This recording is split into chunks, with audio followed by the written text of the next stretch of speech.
नमस्कार मित्र आणि मैत्रिणींनो, वाचन कट्टा या यूट्यूब चॅनलवर तुमचे हार्दिक स्वागत।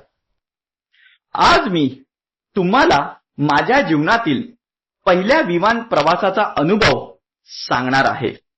तत्पूर्वी वाचन कट्टा या चॅनलवर जे नवीन श्रोते हा व्हिडिओ पाहत आहेत त्यांनी वाचन कट्टा या चॅनलला सबस्क्राइब करावं आणि जे बेल आयकॉन दिसत आहे त्याला प्रेस करावं, जेणेकरून वाचन कट्टा जे नवीन नवीन व्हिडिओ अपलोड त्याचं नोटिफिकेशन तुम्हाला मिळत राहील। चला तर मग जाऊया विमानामध्ये। आपण अनेक मोठमोठ्या लेखकांनी लिहिलेली प्रवास वर्णनं वाचली असतील व त्याचा मनसोक्त आनंदही घेतला असेल। त्यामुळे माझ्यासारख्या एक नवशिक्या लेखकाने प्रवास वर्णनं लिहावे हे थोडेसे धाडसच होतंय याची मला जाणीव आहे। पण एखादा प्रवास किती मजेशीर होऊ शकतो याची एक झलक म्हणून हा लेखन प्रपंच। या प्रवासातील सर्व घटनाच इतक्या मजेशीर होत्या की आज जवळजवळ वर्ष झाले तरी हे प्रसंग माझ्या पूर्ण आठवणीत आहे। माझं एका संस्थेतर्फे अनेकदा हैदराबादला जाणं व्हायचं। नेहमी मी रेल्वेने प्रवास करायचो, पण कुणास ठाऊक आम्ही ठरवलं या वेळेला की आम्ही विमानाने प्रवास करायचो। चला तर वेळ ठरली ती फेब्रुवारी 7, 2019। हैदराबादला निघायची लगबग। पहाटे 5:15 चे स्पाइस जेट विमान पकडायची घाई झाली। साधारणपणे 1 तास अगोदरच विमानतळावर पोहोचणे आवश्यक होते। चिंता नव्हती की आम्हाला डोमेस्टिक हवाई तळावर विमान पकडायचे असल्यामुळे आमचा त्यात अधिक वेळ जाणार नव्हता, कारण तळ हा हायवे पासून जवळच होता। 1 तास अगोदर पोहोचण्याचे कारण म्हणजे विमानात प्रवेश देण्यापूर्वी सिटी रुकी चेक केला जातो, तो पार पडणे गरजेचे असते।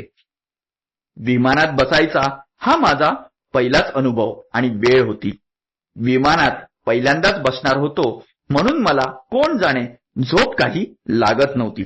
सारखे माझे डोळे त्या भिंतीवरच्या घड्याळाकडे जात होते की कधी एकदाचे रात्रीचे 1 वाजतात आणि मी विमानतळावर जाण्यासाठी पोहोचतो आणि विमानात बसतो असे झाले होते।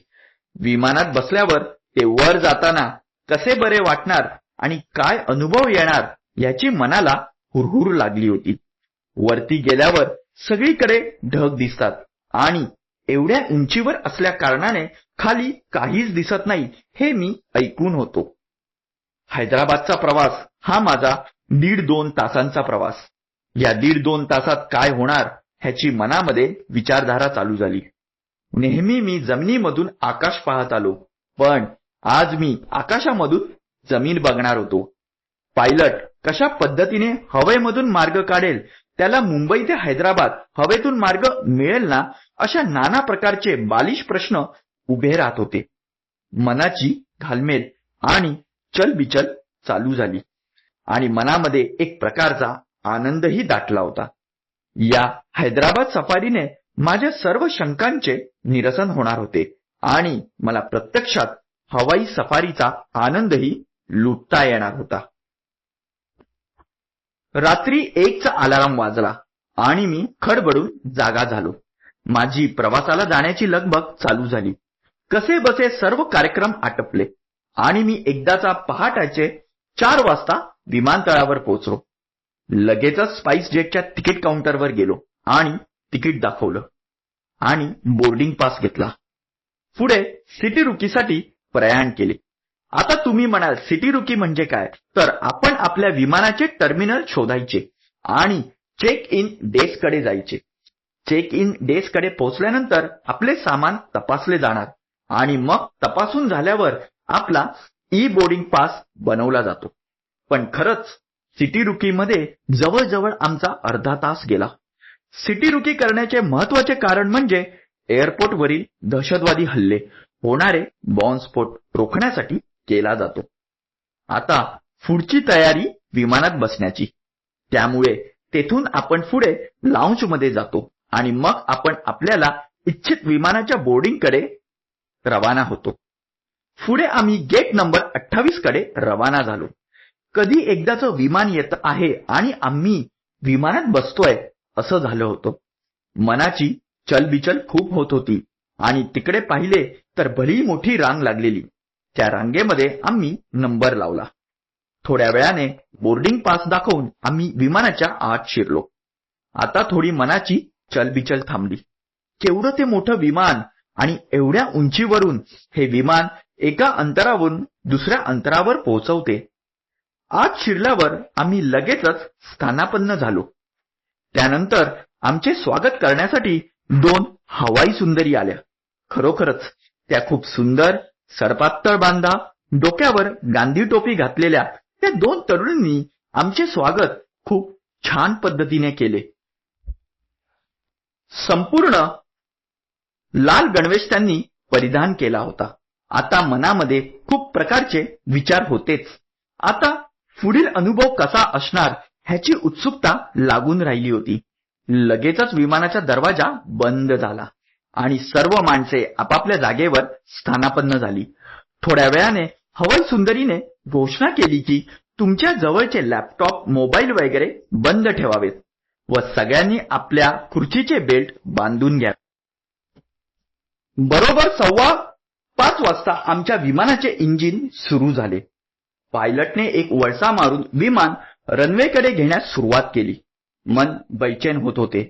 थोड्याच वेळात आम्ही आकाशात असणार या गडबडीत अर्धा तास निघून गेला आणि रनवे एकदाचा मोकळा झाला. इंजिनचा आवाज जोरात होऊ लागला आणि आमचं विमान धावपट्टीवर जोरात धावू लागले. थोड्याच वेळात आमचे विमान आकाशात झेप घेऊ लागले आणि विमानाने धावपट्टी सोडली. मनात खूप भीती दाटून आली. पुढे जवळजवळ 10 मिनिटांनी आमचे विमान आकाशात स्थिरावले. सगळं नीट झाल्यावर हवाई सुंदरीने सेफ्टी रूल्स बद्दल प्रत्यक्ष करून दाखवले. हा खेळ जवळजवळ 10 मिनिटे चालला. माझी सीट खिडकीलगत असल्या कारणाने मला संपूर्ण प्रवास हा खिडकी बाहेरील दृश्य बघून करता आला. बाहेरील दृश्य बघत कसा माझा 1.5-2 तासाचा प्रवास कधी संपला कळलंच नाही मला. खाली जमीन, नद्या, डोंगर, उंच उंच इमारती, बाजूला ढग, त्या ढगांमधून वाट काढत जाणारं आमचं विमान, अशा प्रकारे एक नवीन अनुभव माझ्या पदरात पडला.